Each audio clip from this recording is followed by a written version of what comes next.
What is up, everybody? Welcome back to another episode of Talk of the Tundra, your Green Bay Packers podcast, a proud partner of the Eurostep Podcast Network and the Blue Wire family.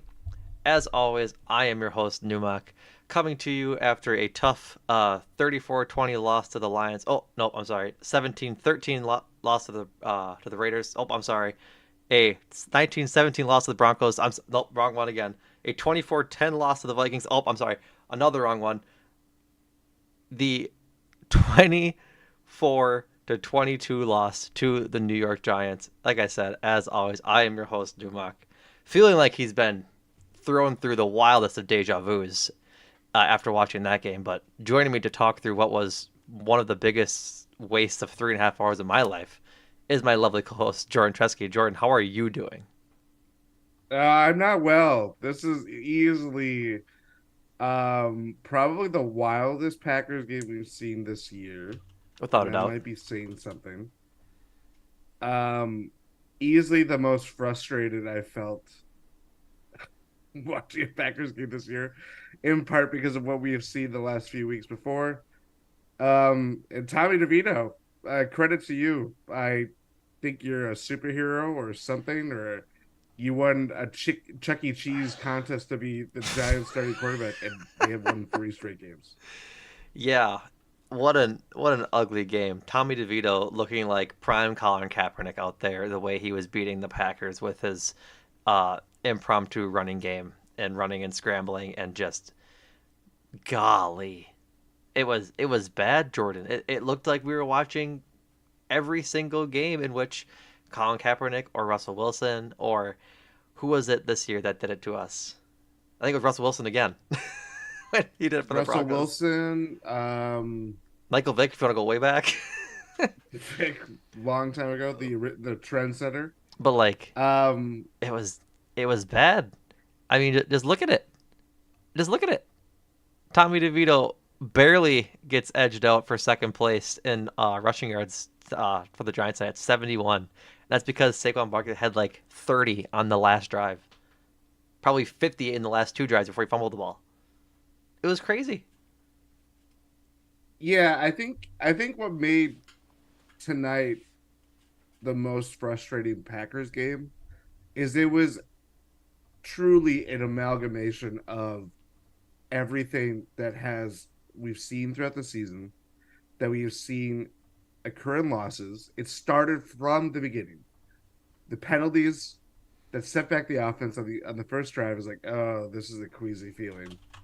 You see boneheaded mistakes on special teams, whether you want to say that Rudy Ford had nothing else to do on that play. Doesn't matter. You are in the way. You're gonna get called for it. Mm-hmm. It's the punt returner. What else? Like that is everybody's looking at that, and at 99% of the time, it's going to be a penalty. It was just frustrating to see all of these things of the penalties bite them in the butt. Jordan Love got it together when it mattered, but boy, God. a huge regression in the first three quarters. Joe Barry and this soft ass defense. I just censored myself before, and I said the A word. Tommy DeVito, I cannot believe it. I Tommy can't. DeVito is running over them Yep. like he's chasing. I don't know. I don't want to say anything terrible, but it was just ridiculous how he had this. I mean, for all the things I want to say, I'm just like, how is Tommy DeVito beating him?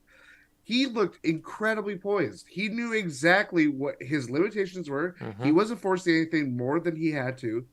And when the pocket collapses, because when the Packers rush, they collapse the same damn way every freaking snap. Yep. And it's like, oh yeah, I have an open field to just run through whatever.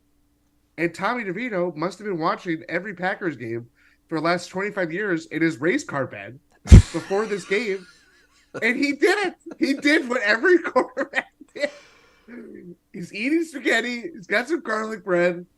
I don't know if there's black olives in the spaghetti. Some people like that. Some people don't. I don't. I don't Ugh. know. It was just so frustrating to watch. You're right. Like this was by far, I think, the worst we've seen Jordan Love look the past, what, month ish, month and a half, since October at least. And so I think that was just the biggest thing. The first half he was abysmal. He couldn't hit the broadside of a barn on some of his throws into the flat, and there was just so many throws. They showed an exasperated Matt LaFleur on the sideline, and I don't blame him. Um, You said that he looked good when he needed to, but I'd even argue that he didn't look his best when he needed to. Like, there was the throw to Samari Toure that was out of bounds that True. a better quarterback makes that throw, a better receiver catches that ball, just kind of bad how it shook out. Um, he was fine, but the reason they're in that position in the first place was thanks to the defense getting that fumble recovery that was inexplicably fumbled by Saquon Barkley, and the offense didn't really have anything to do with it, frankly. And so they were fine down the stretch. Tucker Kraft had a nice ball that was caught for a big gain. It's like that was a good throw from him, but the throws tonight were few and far between for really looking nice. Like if we're looking at the box score again, it's pretty much self-explanatory. 25 of 39, 218, 18 yards. A lot of those, like I had said, coming on that 43-yard pass to Tucker Kraft at the end. It was just it was just not good. Like AJ Dillon had a dump off catch for 35 yards, one of his two catches. This is funny. This is just funny. AJ Dillon, two catches, 25 yards. His longest was 35 because he had that dumb screen pass that was dumped Because off. yeah, It's because a to loss for save 10. Jordan's life. Yeah. And so I think we should just start with the offense because that it like makes the most sense given how this game played out. I mean, talk about the way I opened the pod. Deja vu to the losing streak. Penalties came back to bite him. They had three penalties in every single facet of the game through one series each side in a special team play. In the first quarter. Right, exactly. And what was it, a false start on Elton Jenkins to start the second set of downs on their first drive that really just stunted that drive. They end up getting it back on an encroachment call, but it's stalled out after that. And then frankly, the DPI they got on Carrington Valentine um, on the defensive drive the next way, like that was a just a pretty, I'm not gonna say blatant. He kind of held at him, but it wasn't a whole lot of stuff. But as a rookie, if you're going to talk to the refs like that after the Chiefs game, you got to expect to kind of get one back the next game, in my opinion. But then you talked about it too, Rudy Ford running into the punt returner while he was getting blocked into him. Like it's hard when you're getting blocked into the guy, but you have to know to let up when you're getting close down there. Like it's just a tough play, and he was a flag regardless. Just sloppiness all around, and I think like Joe Buck and Troy were talking about how there was some sort of like wind down there. It wasn't that windy to where it could have been a thing. Like every time they showed the goalposts, there wasn't a whole lot of swirling on those flags. So yeah, I think this team reverted on offense, especially in the first half, to being the youngest team in the NFL. And that was like the biggest thing. Like we saw a a pretty much uh exemplified and just a perfect example of regression to the mean, right? They played four games that were really bad. They looked not good the entire time. They go on this little stretch of 4 and 5 games, getting wins, and they look good. They look like they've got it together. And primetime football Monday night in a road game, the youngest team in the NFL looks like the youngest team in the NFL. I would push back a little bit on the youngest team in the NFL because I think tonight, um, I think one, the biggest thing I would say we could, or let me say this in a more coherent way. I'm going to push back on the youngest team in the NFL, like as being like it was definitely a reason why they looked so just like looked like with the snap of the finger they lost like everything that they had done for the last couple of weeks. I think tonight really proved how much Christian Watson is essential to this team, even when he's not doing well. Like they really, really, really honed in on Jaden Reed is going to be our workhorse. He had 12 touches. We saw a lot of line beyond the line of scrimmage, whether it was jet sweeps, whether it was double reverses. It got really too cute for my liking when AJ Dillon was working the ball. He was doing the same things that we've expected to see. It's not flashy. It's very AJ Dillon like, but it was producing. And we just saw the limitations. Like Romeo Dobbs, boy, where are you? Where like that is damning that he doesn't show up in this game in a very meaningful way. Like, and it's stuff that we've seen before, but it's not. It's just enforcing the fact that like for all the things that we look at him as a go-to red zone target, I don't think he had any. He had maybe one red zone target and he dropped the ball or didn't have both feet in on that one touchdown. You muted. He had one at the end of the game where he had made a great catch, but he only had 1 foot in. Yes. But Yes. it's not even like I see your point about Romeo Dobbs and not like showing up in this game. He had 7 targets. Like he had 4 catches on 7 targets. It's not like they weren't throwing to him. He had 32 yards. Like I just think He's it's not enough to be I don't know. Like he is not for me. He's just not that number one or this guy that we could say, hey, no matter what coverage it is, no matter what corners on him, he's going to get the ball. Like it just felt very. It wasn't essential to what they were doing. And honestly, like I am pointing the fingers at pass catchers and stuff like that.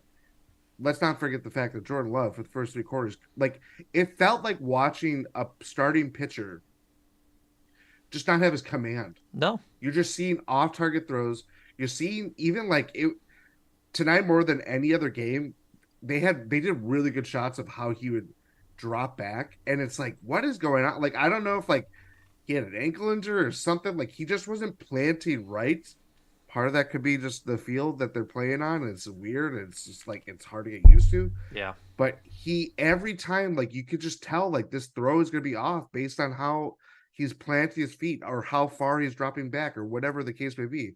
And then on top of that, like it was clear that the Giants pressure, credit to him for kind of acing the test against the Chiefs last week. But like when you see that over and over and over again, like it's not built to last to see blitz pressure that much week on week because you talk about it with the Chiefs game. Vikings game is a little bit more than, closer to like a month and a half ago, but like that's still relevant in this kind of way. And I think that's where, again, these growing pains just come out of that of technique. And I'm not a football expert by any means, but I see things very interesting on TV. We see technique problems. We see just off-target throws. We see the impatience or just not the poised nature of a Tommy Devito in the pocket when getting blitz and everything like that. So yeah, it was a smorgasbord of just like bull crap for a large chunk of it. And it like I give him credit for kind of I don't know. I really don't know how to feel about this game because part of it is getting the biggest break in the freaking world with Yeah. Saquon fumbling that ball without Mm-hmm. anyone touching him. Yep. And we're talking about, hey, this game could be the Packers, and it didn't matter. No, absolutely not. Like I think it just you're right. It didn't matter. I'm gonna leave your point at that because we'll get into the defense in a second. Um, I think I'm not gonna say Matt LaFleur called a bad game because it's hard to call a good game when your offense is playing like it is. But man alive, I think the Jaden Reed end around like push pass play is a good play, maybe twice a game. They ran it so much tonight, They ran it so much. It was and egregious. on the most crucial point in the game, they run it on the 2 point conversion to go up 3 so that the Giants have to score a touchdown.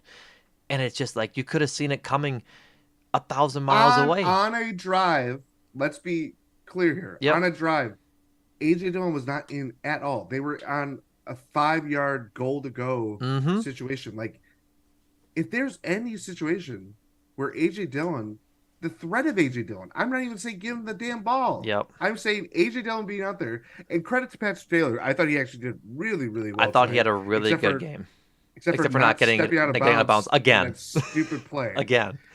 But But no, like to your point, that's what I was going to say, Jordan, is like whether it's AJ Dillon, and I said in the Discord, and I was gonna throw up saying it, is that Patrick Taylor was eating tonight. Like he had a good night of football.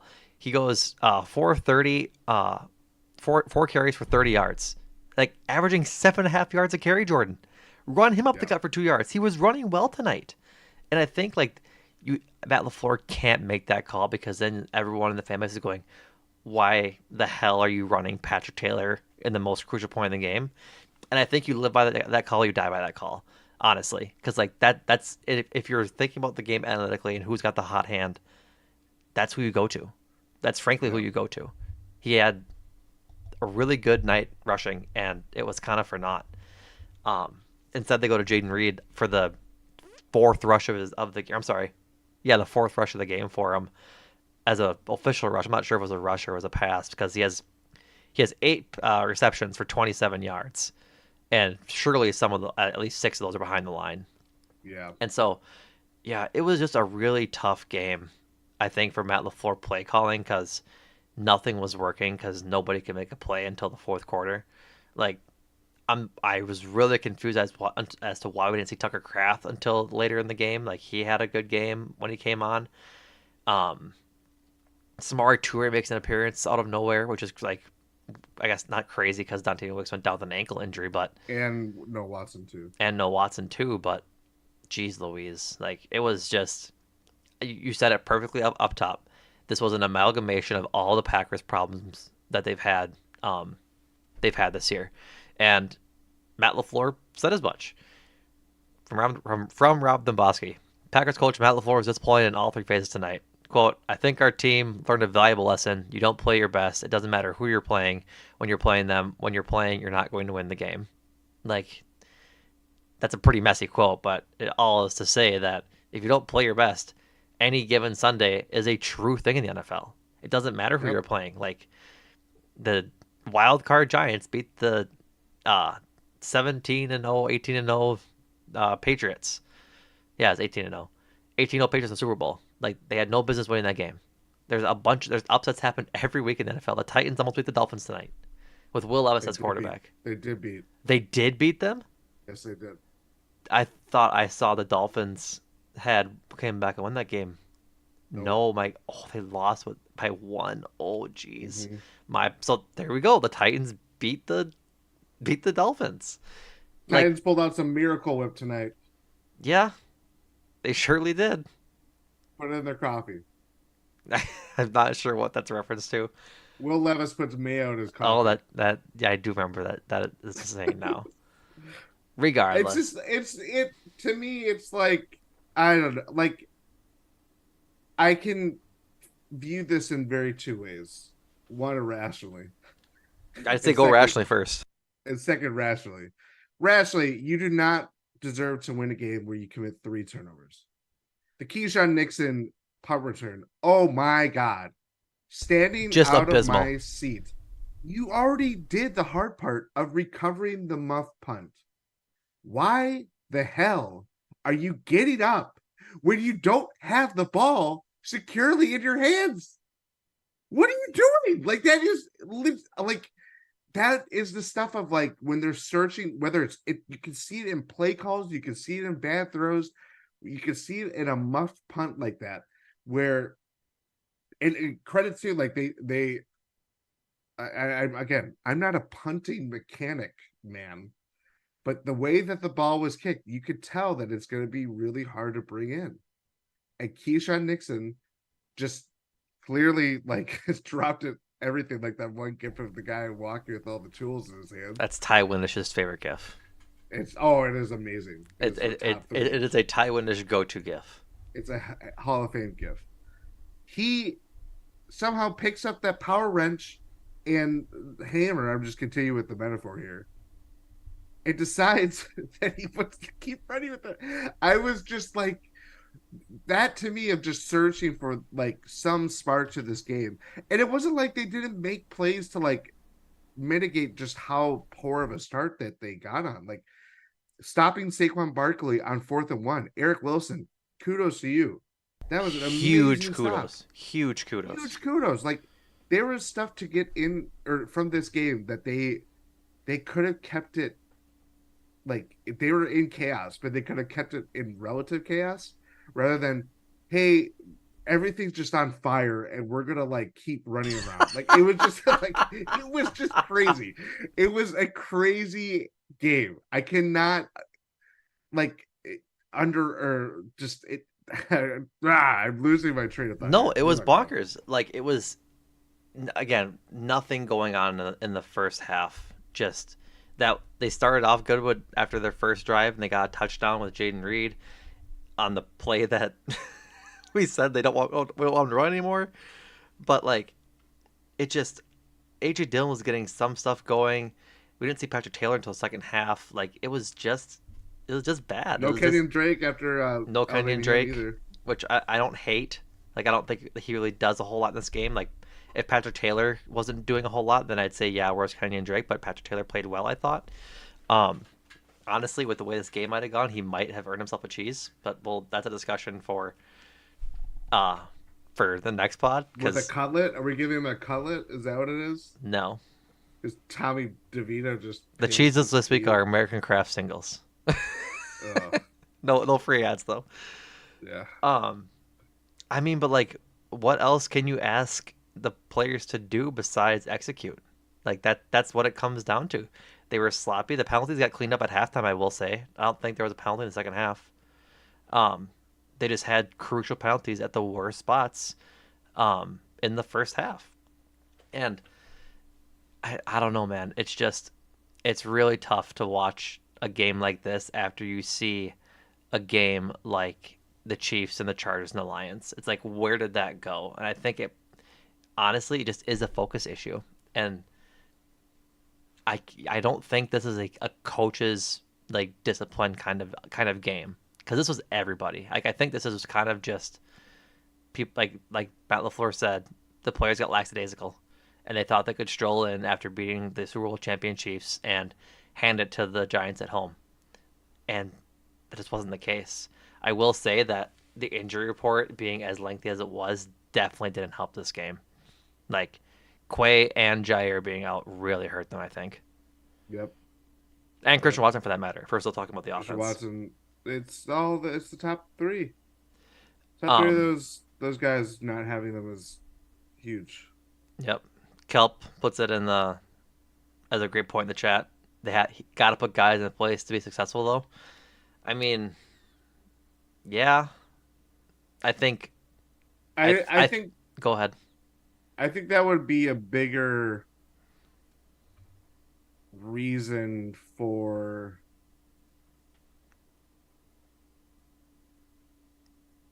I would let me say again. I would I say like gotta go ahead. I gotta recalibrate my thoughts. Okay. I think that is more of an early season what we saw from the Packers when especially things got compounded and over again. It wasn't like they weren't able to move the ball. Like there were times this year where they were incredibly inept offensively. A lot of it was just execution. Like Hmm. Jordan Love making throws that we had not seen for a month, maybe since the Vikings game. I can't even remember the last time he played that poorly. The Raiders game, I'd say.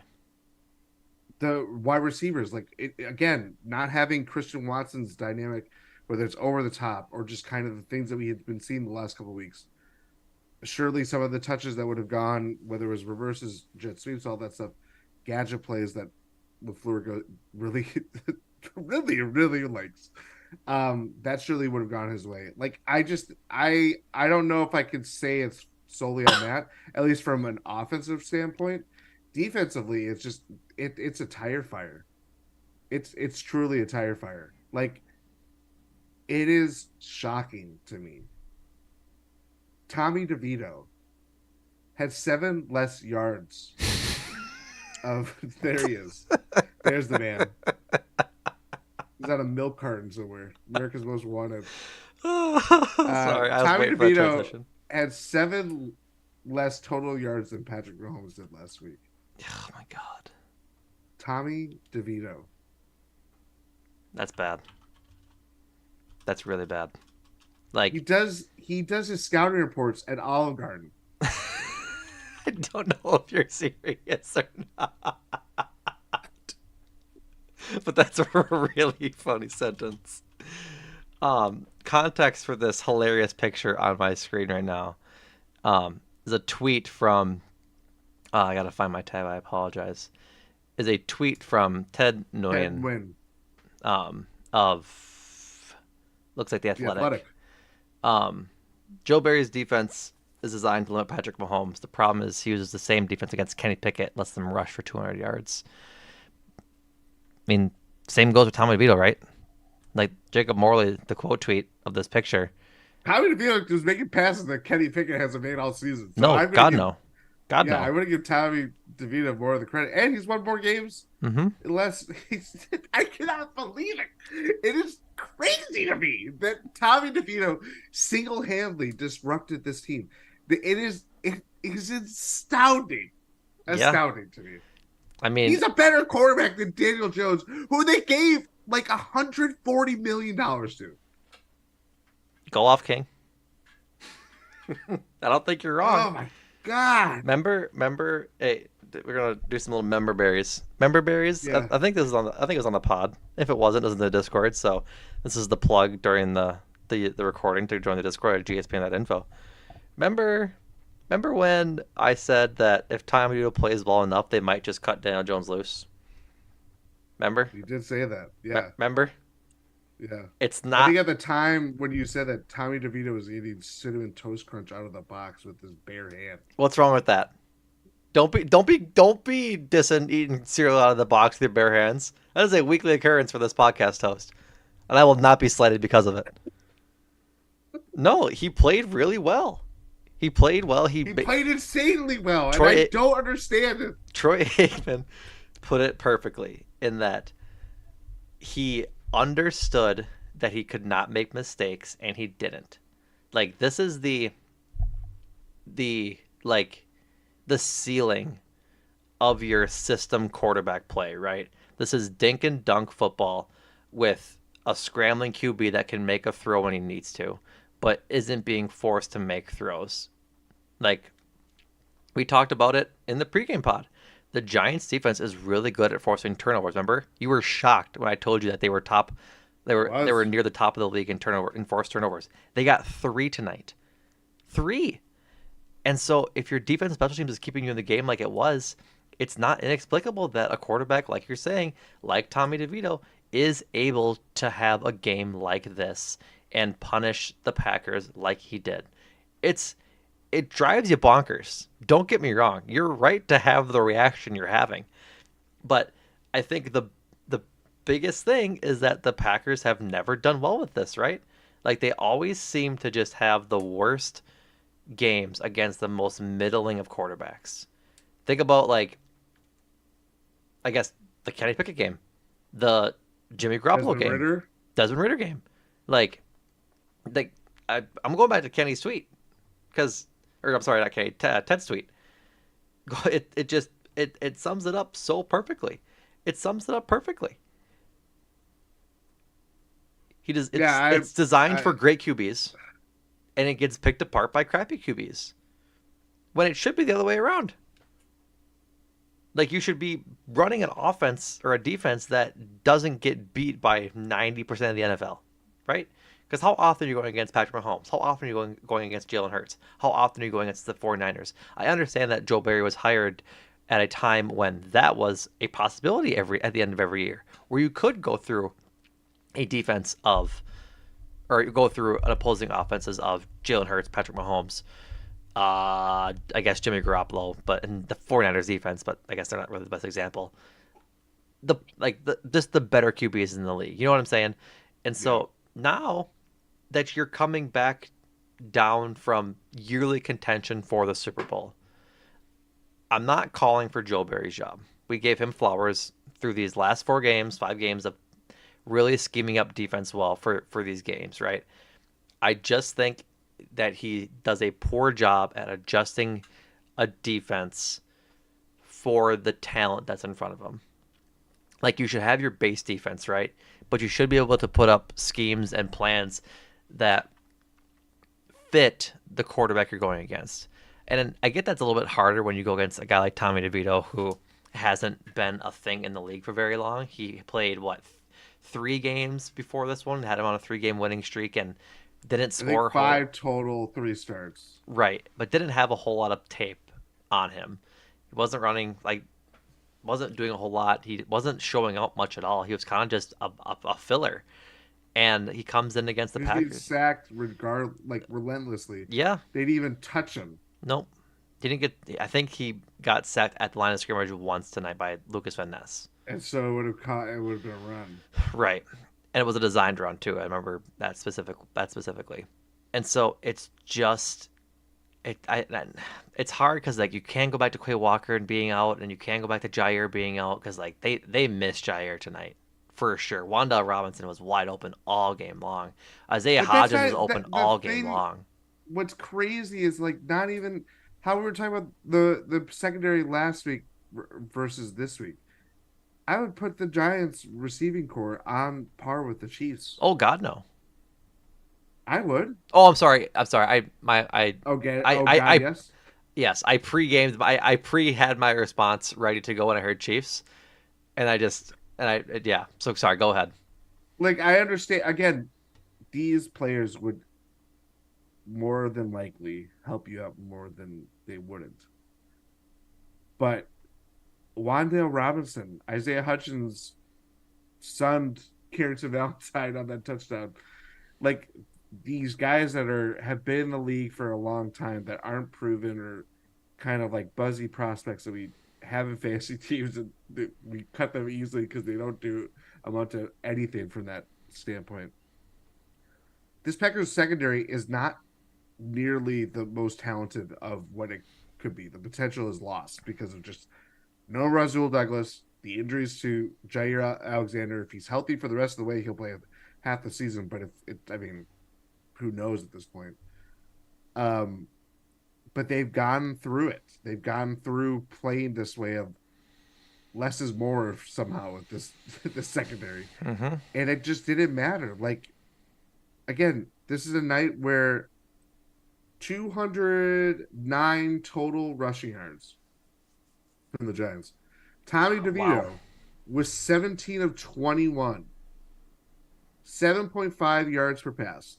Like, if he, of those four, like, that to me is what is the problem with the Packers defense is that, like, there's little to no, like, we always talk about the bend, don't break.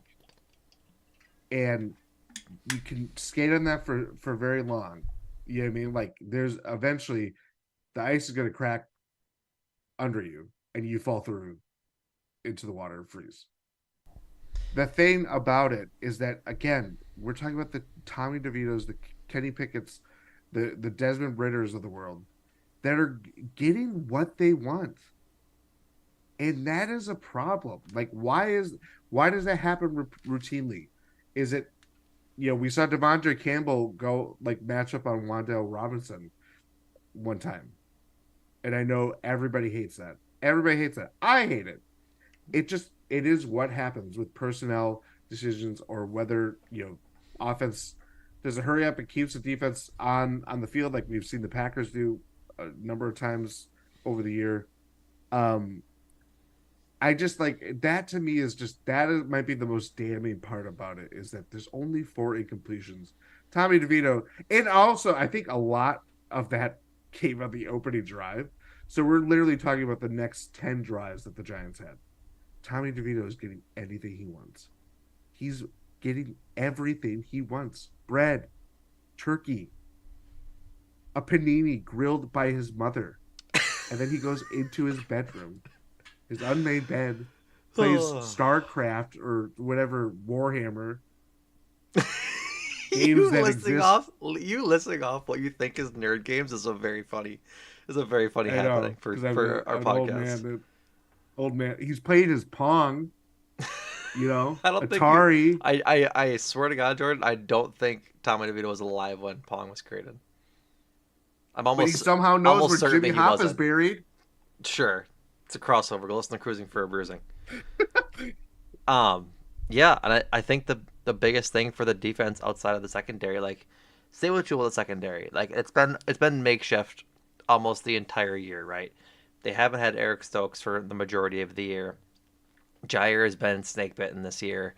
Savage has been out. Like they've done well enough with the personnel they've had.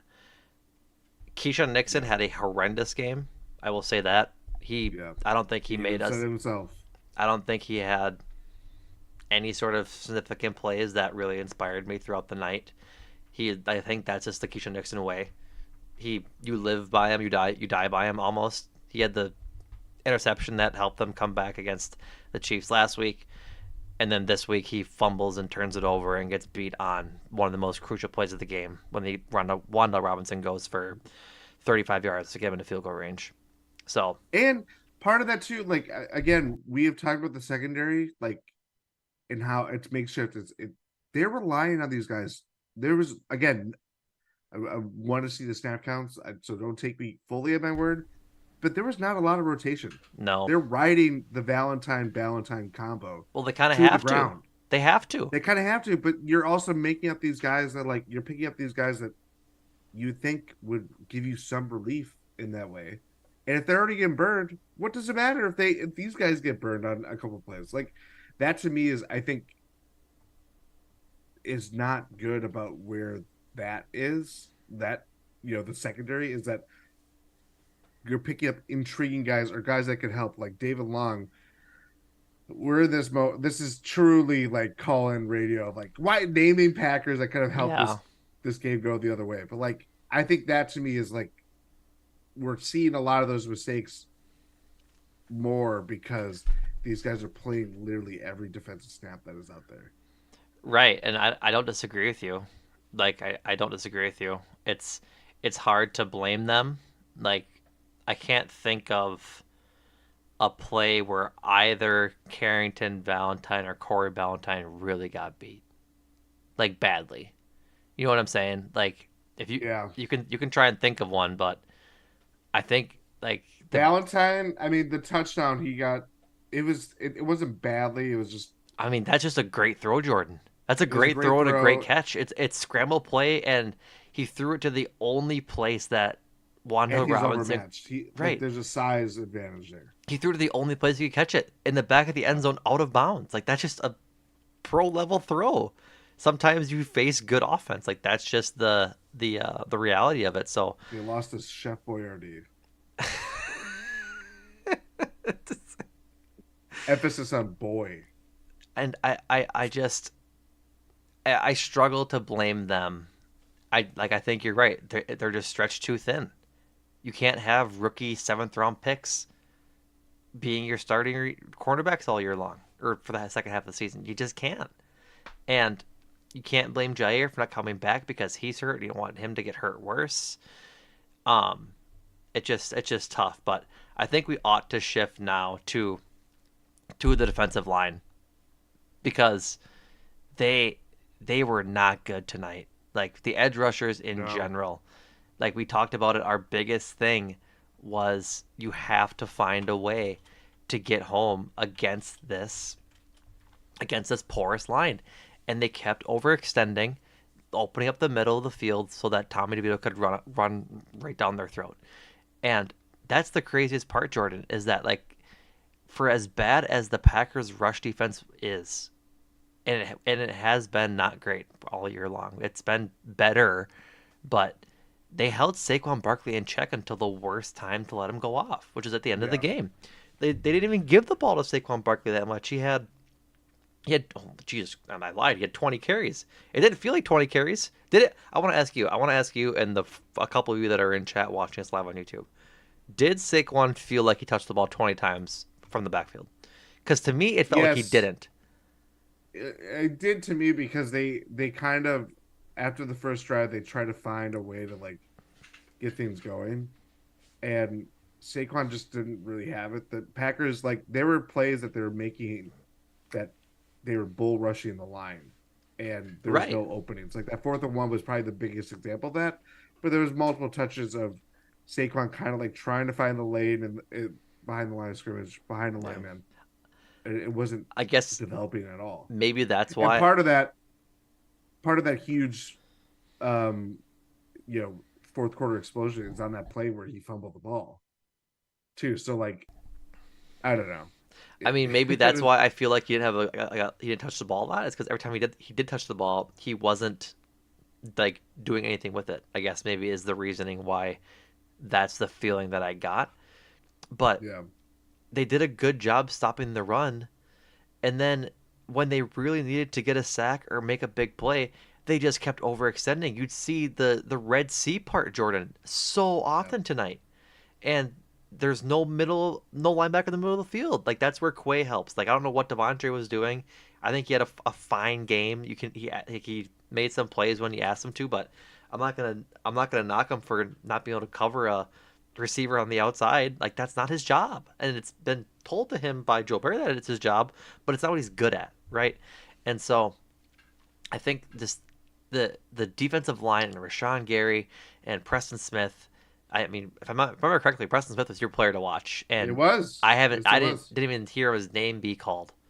Nope, I don't think he even had He had a he tackle, had one one tackle. tackle. So like, it's just like, what are you doing? Like, Devontae Wyatt, I thought had a good couple of like run stops. T.J. Slayton shot the gap on timed the snap perfectly and missed the freaking tackle, And it did and not it went for a matter. first down, and it's just As like, oh, Isaiah McDuffie had good moments with run he support. had a good game, and Yeah. but it's just like when you need the playmakers, when you need Lucas Van Ness, when you need Rashawn Gary, when you need Preston Smith, when you need TJ Slate, when you need Kenny Clark to go get a sack against a god awful line, they just couldn't. To come as no surprise that the Giants set a season high for rushing yards tonight. Also, the fewest amount of sacks the Giants let up in a game prior to tonight was two against the 49ers somehow. Um, but yeah, they obviously had not given up any sack before this game until today. I think yeah, that is where we talked about just the pressure. It's the team that has allowed the most sacks in the league. They probably still do even after this week. And there was nothing. There was like the Van Ness play you mentioned, but it was the same lack of contain. Everybody's going for the same way down the same lanes, and it was just classic. Let split it wide open like your Moses, Chef Boyard Moses, and he's just going down. Sorry, and yeah, I. That's where again, like it's stuff like that where we're talking about a third string quarterback who is thrust into the starting role, and with a good game plan, with a good scouting report, they know how to dismantle this Packers defense. Mm-hmm. In uh, granted, I think they did have a bye, so they had a little extra time to prepare for this team for this game. I mean that tracks But the way they played them. Frankly, yes, yes, like it did. that tracks. They played Jordan Love well tonight. It didn't help that Jordan Love also just played really bad. Yeah, Like, excuse me. I think the biggest thing that I'm trying to wrap my head around is like where the focus went. I think they might have just been riding high from that Chiefs game. Like an emotional high. They're on top of the world. They're in the thick of the playoff race. They still are. They're still in the thick of the playoff race. We didn't expect them to go 5-0 for the rest of the season. But golly, like you want to talk about a stark difference? I think you just go into film on Tuesday, or I'm sorry, on Wednesday, and show them the Chiefs game and show them the Giants game. And this is a valuable lesson for these young guys. And I mentioned it earlier, they looked like the youngest team in the league. I I don't want to walk it back, but I'm trying to think like I don't want to even want to blame it on Reed. I don't even want to blame it on Kraft or blame it on um like Wicks or Heath or anybody because they played well. Those rookies played well. Lucas Van Ness, I'm not going to say definitively yes or no because he had that one good play on the tackle for no gain, but I don't think he was in there often enough to have a huge impact. We talked about the cornerbacks. I mean, they just looked sloppy, kind of, right? They played like a young team while the guys who shouldn't be playing like they're young played like it. Yeah. Jordan Love, Rashawn Gary, Preston Smith. And I think that's the biggest thing, right? Is that you need your leaders to have the focus that the young guys might not. And it seems that they maybe just didn't, which I don't think is a bigger issue, but it's something that the coaches should be in the veterans' ear about this week. Like, you guys are supposed to be the leaders and the focal leaders, vocal and focal, V and F, of this team to make sure that stuff like this doesn't happen. You have to be better to lead these young guys and this team. Yeah. Yeah. That's where it's the mistakes, it's the issues compounding on each other that show just the inexperience that still exists on this team, even when we get really excited after a 3 game winning streak or whatever it was, two Yeah, game winning streak, hoping for three. Um, right? I think so. Because it was No, it was three. It Chiefs. It was three. was three. Lions, Chiefs, or Lions, Chargers, Lions, Chiefs. Oh, Yeah, I was trying to remember when that that's Steelers game right. was. Yeah, Doesn't it matter. was before the Chargers game. Okay. Um, yeah, that to me is we got really excited about it, rightfully so. It's everything's coming together, things took their time, and then whether it was you're high on your horse and Tommy DeVito is wearing a cowboy hat looking to shoot you down. He comes rolling into town, or you come rolling into his town with his unmade bed, and you don't have an answer for it. I think that for me is just it there was a difference between a team that just beat the Chiefs and was a little high on their own supply to a Giants team that is flawed but had a bye week, had more time to prepare, and played exactly to the best of their capabilities. Yeah. And What? it's I think and to go to the whether it was penalties, whether it was the turnovers, whether it was Anders Carlson missing a field goal from the jump, like you could tell immediately it was wide left. Um, like everything, all those things are going to add up. You can like I would have talked so much crap about them winning this game when they had no right to win it. Yeah. And instead, I say, you deserve exactly what you got. And yet, you're still the seventh seed in the NFC, despite four teams below you having the same record as you. I don't understand why Atlanta is not leapfrogging Green Bay because they would have the tiebreaker over them, but they must have lost someone else that it mitigates that. I don't know. I think the Bucks are currently over them, if not mistaken. No, what I'm saying is I don't understand why Atlanta's not the third wildcard team because they have the tiebreaker over the Packers. Because the Packers have one over the Rams, and the Rams But might they have. all have the same record. Right. But honestly, Jordan, I don't know. It's probably strength of schedule or point differential. It can't be point differential. They Pro- get what weekly Packers point differential check in, Jordan. What is it? It's got to be close to zero. oh, It's gonna be +1 because I think they beat the Chiefs last week by 7. we are plus 13. Okay, it's better. It's better. Better. Um, Lions are tumbling down too. I mean, they got to start winning. Packers had a shot to go 5-0 win the division. They need a lot of help, but that's not really alive anymore.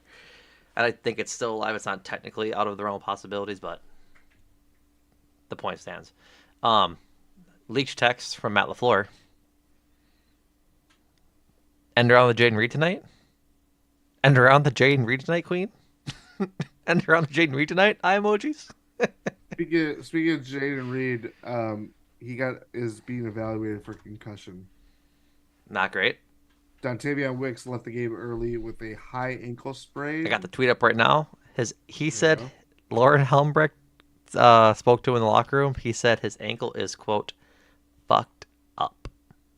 and they think it's a Uh-huh. high ankle injury. So that's not great. I want to give a shout out to a person in the Discord who I am going to search for right now. So my apologies on the vamping. Um, but somebody, I believe it was Brock. Yep, it was Brock. Said quite affirmatively that it's 2008. I think that is about right. Yeah. I think that's about right. Like this team is playing well in spurts. I want them to make the playoffs. I don't think we're a bad team anymore. I think we're an experienced team. And if this team ultimately comes up short of the playoffs, they will have building blocks of, or I guess points, I guess lessons to point to as to why they missed the playoffs and why they aren't competing in the postseason, which would stink in general. But I will say, for all the negative Nancy talk that we've had this pod, and rightfully so, I think we're totally justified in having that. There's pieces. There are pieces here going forward. I think this isn't a regular game from Jordan Love. I think this is a outlier in which he just wasn't focused because, like you said from the get go, it just wasn't there tonight from the entire team. And if you see how he was focused against the Chargers, Lions, and Chiefs, if that's what like his high end looks like, and this is his low end, somewhere in the middle is going to be a pretty okay quarterback. And I'm not saying we should shoot for pretty okay. That's more of a, I guess, not a euphemism, but a just fancy way to say that I'm optimistic about Jordan Love going forward. Jaden Reed is a hit. Like, he's good. He's a rookie. He could have had a touchdown if he continues running the route looking for the ball where it needs to go. That's just a rookie mistake. He's going to be better. Um, Malik Heath had that ball that he caught and then got knocked out of the hands of him a touchdown. Catches the ball at the goal line on a great play to get his feet in. I think we kind of glossed over that touchdown. That's a strong catch on both sides from Malik Heath. Like Mm-hmm. with Dante Wicks going out, I think he's going to get some pretty good run if Christian Watson's also out. So this might be his time to really, again, make his mark and hopefully find some targets in this offense. But that touchdown to take the lead at the end of the game was so funny because, like, I'm not laughing because the ref got hurt, but I'm laughing because Malik Heath catches the ball, gets thrown out of bounds, knocks the ref over. Ref goes to ask over tea kettle, and there's no call. We're all waiting. Like he turns to the ref. Ref gets up, stands up.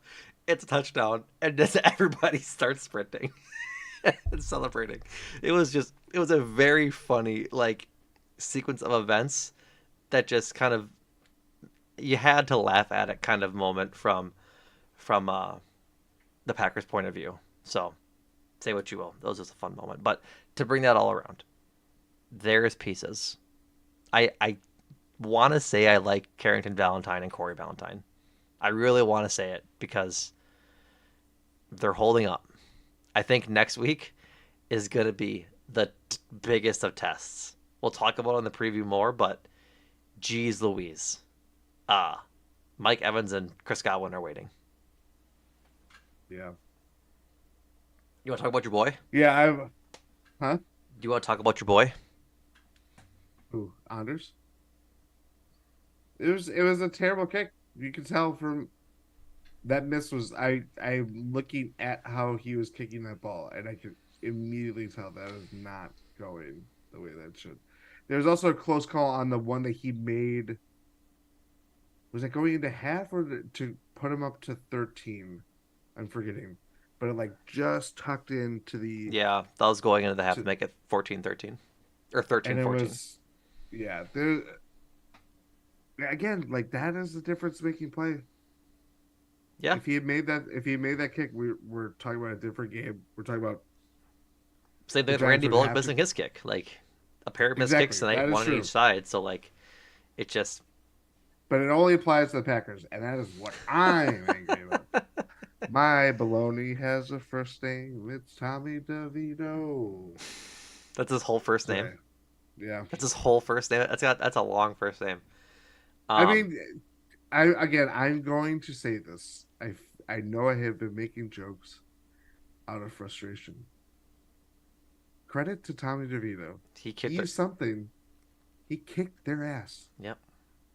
Handed to him on a He silver might platter. he might be a reason why it is back on the table.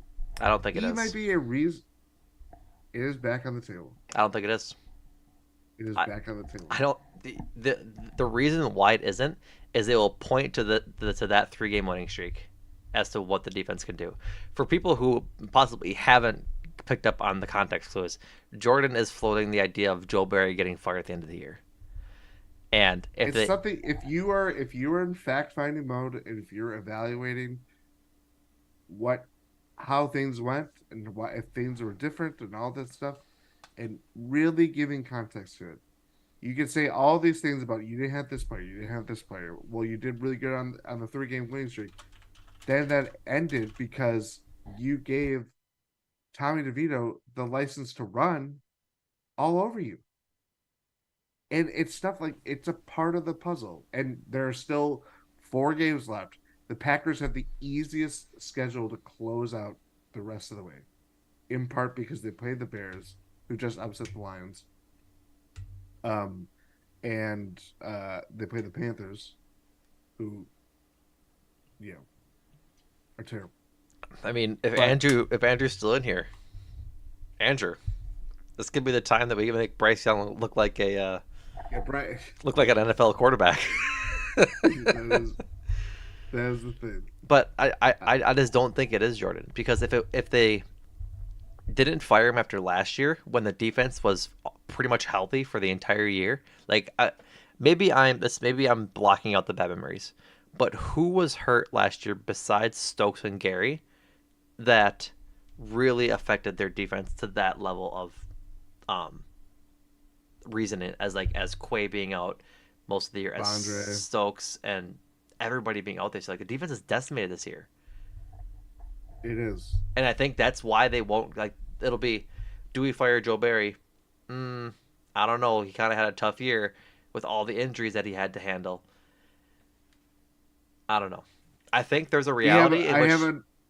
Sorry. I think there's a reality in which if they continue to play poorly on defense, especially in these last 4 games when they're facing Baker Mayfield, I gotta make sure I get my order right. Baker Who Mayfield, the Bryce hell Young, knows who the Vikings start? That is the thing. Nick We're Mullins. talking about the equal. Tommy DeVito might be the best quarterback out of all the quarterbacks that they face for the rest of the freaking year. I was about to drop a bomb. Okay. You gotta put a And letter in front of that. Yes. I guess. I'm just saying, Tommy DeVito just trampled all over them like he did on his bed because he's Tom Cruise in this fucking business. And they're about to play Baker Mayfield. They're about to play Bryce Young, who might be the worst number 1 pick in the history of the world because David Tepper picked him. Nick Mullins. Who the hell is Nick the Mullins. Vikings? Who the hell is okay? Nick Mullins was the backup for the 49ers that led them to a playoff appearance 3 years ago, and then ended up not being anything once Jimmy He'll Garoppolo came matter. back. Yep. He'll matter. I mean, he's the quarterback that led them to the 3-0 win against the Raiders this week. So, but and then Justin Fields, like that if we can look at the records. We can look at the records and be like, these teams are terrible. This is the easiest schedule that you have left to close this out. And you look at the quarterbacks that they're going to face. See what Tommy DeVito did tonight, eating his gabagool, his lasagna, his his cannoli, everything he wanted over this Packers defense. It makes me sick that I have to think twice about, what is Bryce Young going to do this team? yeah, I don't disagree. I'm right there with you, but I have an again, explanation as to why the Packers they have not been moved in the seeding. you have an explanation. You have a reason. Yes. Go. So Okay. they win the tiebreaker over Atlanta based on winning percentage in conference games. So that Lions victory is proving pretty huge right now. Yes, the Falcons How are many 4-5. how many games do the conference games, not division, sorry. Yes, Never mind. Never mind. Rams are 4-4. The Seahawks are 5-5. Falcons are 4-5. The Saints are 3-5. So we can What are the kind of, if Packers this Packers are 4-4. against the conference? We face the conference the rest of the way. I mean, it's pretty Yes. simple that they just need to win to get into the Yeah. playoffs. Yeah. I think we're getting into preview pod stuff, but like I think they have a good chance against the rest of these teams. My only worry is more trap games that we had talked about, right? Like I get This whole this entire series, like this stretch of games entire is year is a trap game, especially given yeah, the kind of team that we're talking about. yeah, and I guess we'll save it for each preview pod and each post game pod, but I'm excited for the rest of the year. I'm probably gonna pull my hair out. It's the longest it's been in months, Jordan. I got a big mullet on my head. I'm trying to schedule a haircut, but I might just pull it all out by the time I get in. Yeah. So, um, anything else we should touch on, or should we wrap this boy up? Let's wrap this one up. I've I want, talked you know what? very Actually, before we wrap up, I want to do one positive. I want each of us to give one positive from this game because they exist, and I will steal mine, and I'm just gonna say Patrick Taylor. He's gonna make the running back room be really annoying next training camp because in his opportunities he's had against the Chiefs and the Giants these past couple of weeks, he's looked a lot better. And the Chiefs isn't some sort of slouch of a defense. The Giants isn't some sort of slouch of a defense. Like they're average. They're not bad, they're not average, not good. But he's looked good. And I think we're gonna have the same exact problem next year with Patrick Taylor should they choose to keep him and bring him back with that they had this year. So I'm giving my props to Patrick Taylor. I gave him crap earlier in the year for being bad. He has been good to pretty good in these last two games with Aaron Jones being out.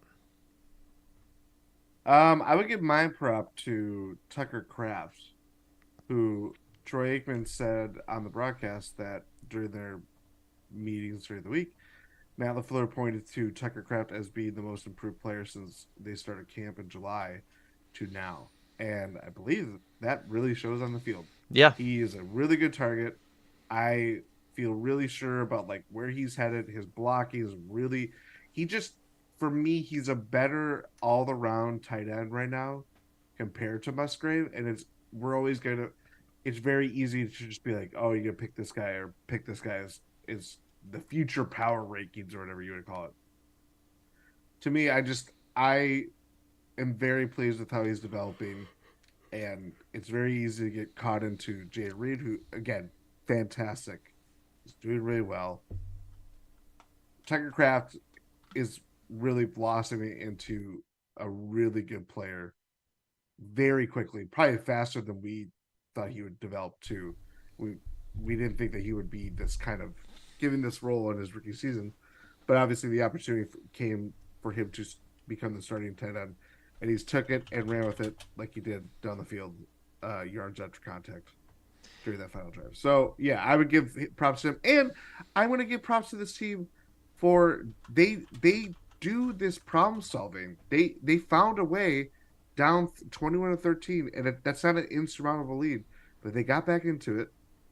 In the fourth quarter, they relinquished it very painfully, but they do put themselves in positions to win football games. And more often than not, that has gone against them this year. But it still is something that they're just not getting blown out, or these games are just going all for naught. It has been very rare that the Packers have just been out of a football game entirely. Probably the Lions, the home Lions game and the Vikings game, probably are the two that come to mind. I'm probably misremembering one that they just got their butts beat, but I'll go with those two. I'm gonna end on a comparison I think is pretty good regarding tight ends. this is high level, so please don't come for me when this is inevitably way too big of an exaggeration. Luke Musgrave has the build to turn into a Travis Kelsey sort of tight end, a catch first, chip at the line tight end, right? But mostly just a pass catcher, threat down the field. Tucker Kraft has potential to turn into Mark Andrews, a really good blocker at the line who is physical but can also absolutely kill you downfield. Like, I think he's just a better blocker, and Mark Andrews has really good grades blocking. Um, as a George Kittle. Yep, same idea. Like, I think the build is there for both these guys to become really good. Musgrave just needs to work on his overall athletic ability, and Kraft this needs time. We talked about that preseason. This Kraft just needs time to get these attributes honed in, and I think he's currently ahead of schedule with how he's playing lately. So, with that being said, that is going to be it for this episode of Talk of the Tundra. Thank you all who are tuning in on the YouTube live stream for hanging out with us at 11:45 Central Standard Time. I greatly appreciate it. I know Jordan appreciates it as well, and all of your listenership and viewership and all that good stuff. So again, thank you very much. Check out the Eurostep feed for all of the Bucks news as they beat the Bulls tonight in overtime, in which a game they probably shouldn't have went to overtime for in the first place. But regardless, they they won anyways. Keep an eye on that feed for some good podcast vibes this week, is all I'll say. And also just check out Jordan Adam on 1-6. Hint, hint, nudge, nudge. Check out the feed this week. Cruising for a bruising. Adam and Andrew as well. Latest episode is the Wonder Kid, Jackson Churio, signing a 8-year, I think officially, contract with the Brewers that could turn into 10 if it hits incentives, to lock up that prospect for the next decade, hopefully. So, great pod. It's also just a fun pod, because they also signed Wade Miley, who was also a leader in that locker room. Lastly, check out Make Time for This, as Adam and Andrew celebrate the comedic genius of Albert Brooks and his feature films. So, with that being said, you can follow me at Numac and Jordan on Twitter, at Jordan Tresky on Twitter, at WatchGSPN for TikTok and Instagram. Hit subscribe and the like button below. We're doing this way later than we should in the YouTube video, but who cares at this point? And thank you all for listening. And Jordan, thank you. Thank you.